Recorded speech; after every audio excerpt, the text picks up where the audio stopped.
कहानी एक छोटे से गांव की है जहां ऊंचे ऊंचे पहाड़ हैं और सर्दियों में बर्फ की मोटी चादर बिछ जाती है।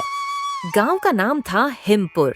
यहाँ की हवाएं इतनी ठंडी होती थीं कि दिन में भी लोग घरों से बाहर निकलने से डरते थे। गांव में अमीर लोग बड़े बड़े पक्के मकान में रहते थे। उनके घरों में हीटर जलते, गर्म कंबल होते और रसोई में गरम गरम खाना बनता रहता। लेकिन गांव के एक कोने में एक छोटी सी टूटी फूटी झोपड़ी थी। उसमें रहती थी एक विधवा माँ, नाम था कमला, और उसका बेटा राहुल। राहुल सिर्फ 10 साल का था, लेकिन उसकी आंखों में बड़ी बड़ी उम्मीदें थीं। कमला रोज सुबह सुबह उठती, पुराने कपड़ों में लकड़ियां इकट्ठा करने जंगल जाती। राहुल भी माँ की मदद करता। उनके पास सिर्फ 2 जोड़ी फटे हुए कपड़े थे। सर्दी के दिनों में राहुल का छोटा सा शरीर ठंड से कांपता रहता। वह माँ से कहता, माँ, आज बहुत ठंड है ना, मेरे हाथ पैर सुन्न हो गए हैं। कमला आंसू छुपाते हुए मुस्कुराती और कहती, बेटा, भगवान पर भरोसा रख। हम ईमानदारी से मेहनत करते हैं, एक दिन सब ठीक हो जाएगा। अभी गर्म रहने की कोशिश कर। लेकिन अंदर से कमला का दिल रोता था।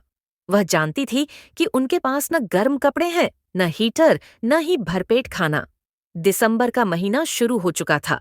इस बार सर्दी पहले से भी ज्यादा थी। न्यूज में आ रहा था कि उत्तर भारत में कोल्ड वेव है, तापमान माइनस में चला गया है। गांव में बर्फबारी शुरू हो गई। एक दिन राहुल लकड़ियां लेने जंगल गया। ठंड इतनी थी कि उसके होंठ नीले पड़ गए। वह जैसे तैसे लकड़ियां 100 बांध कर लौटा। घर पहुंचकर बोला, माँ, आज तो हवा ने मुझे काट दिया। कमला ने उसे अपनी गोद में लिया और कहा, बेटा, आज रात हम जल्दी सो जाएंगे, आग जला लेंगे। रात हुई। बाहर तेज हवा चल रही थी। झोपड़ी की दीवारों से हवा अंदर आ रही थी। रामू और कमला एक पतली सी चादर ओढ़कर सोने की कोशिश कर रहे थे। राहुल को नींद नहीं आ रही थी। वह कांपते हुए बोला, माँ, मुझे बहुत ठंड लग रही है, लगता है मैं जम जाऊंगा। लेकिन कमला खुद भी ठंड से कांप रही थी। उस रात राहुल की माँ की तबीयत बिगड़ गई। उसे तेज बुखार हो गया। वह खांस रही थी, शरीर में दर्द था। राहुल डर गया। माँ, तुम ठीक तो हो ना? कमला कमजोर आवाज में बोली, बेटा, मुझे दवाई चाहिए, लेकिन हमारे पास पैसे कहाँ? सुबह हुई। राहुल रोते हुए गांव के डॉक्टर के पास गया। डॉक्टर ने कहा, बच्चे, तुम्हारी माँ को गर्म दूध, दवाई और आराम चाहिए, लेकिन ये सब में पैसे लगते हैं। राहुल उदास होकर लौटा। गांव में उसने अमीर सेठ राम प्रसाद का घर देखा। सेठ जी का बड़ा सा पक्का मकान था। बाहर उनकी गाड़ी खड़ी थी। घर से गरम गरम पकौड़ों की खुशबू आ रही थी। राहुल ने सोचा, शायद सेठ जी मदद करेंगे।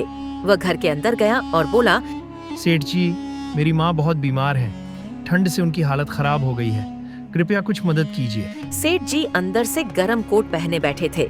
उन्होंने राहुल को ऊपर से नीचे तक देखा, फटे कपड़े, कांपता शरीर। वे हंसे और बोले, अरे बच्चे, मेरे पास भी तो इतने पैसे नहीं कि हर गरीब को बांट दूं। जाओ, मेहनत करो, ठंड तो सबके लिए है। राहुल का दिल टूट गया। वह रोते हुए लौट आया। अब ठंड का कहर और बढ़ गया। एक रात बहुत तेज बर्फबारी हुई। हवा तूफान की तरह चल रही थी। कमला की हालत और बिगड़ गई।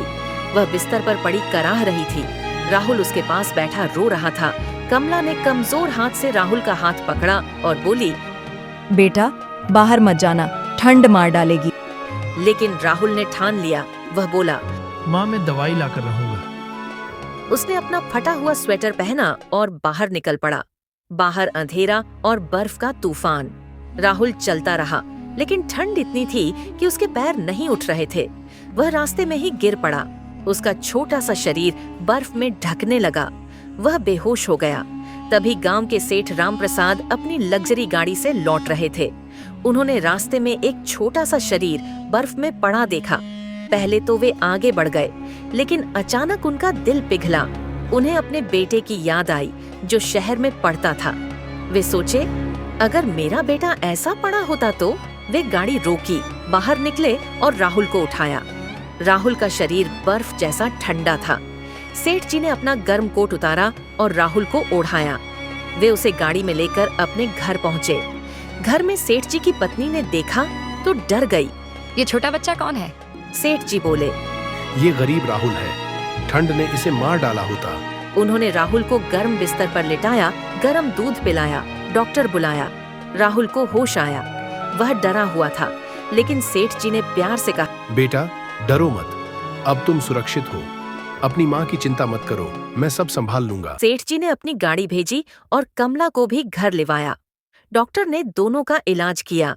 कमला को गर्म कंबल, दवाई, अच्छा खाना मिला। कमला ठीक होने लगी।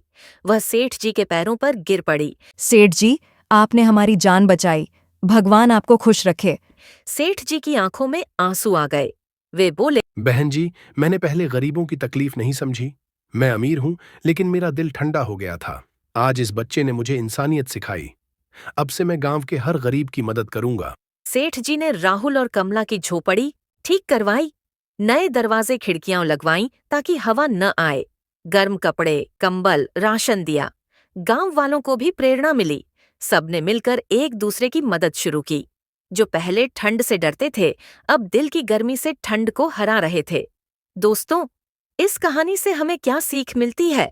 ठंड सिर्फ मौसम की नहीं होती, दिल की भी होती है। अगर हमारा दिल ठंडा है तो हम दूसरों की तकलीफ नहीं देखते, लेकिन अगर हम इंसानियत दिखाएं, मदद करें, तो सबसे बड़ी ठंड भी हार जाती है। गरीब अमीर का फर्क मिट जाता है। हमेशा जरूरतमंद की मदद करो, क्योंकि भगवान उसी में खुश होते हैं। ईमानदारी और दया हमेशा जीतती है। कहानी कैसी लगी? अगर दिल को छू गई तो लाइक जरूर करना और चैनल को सब्सक्राइब करना बिल्कुल न भूलना।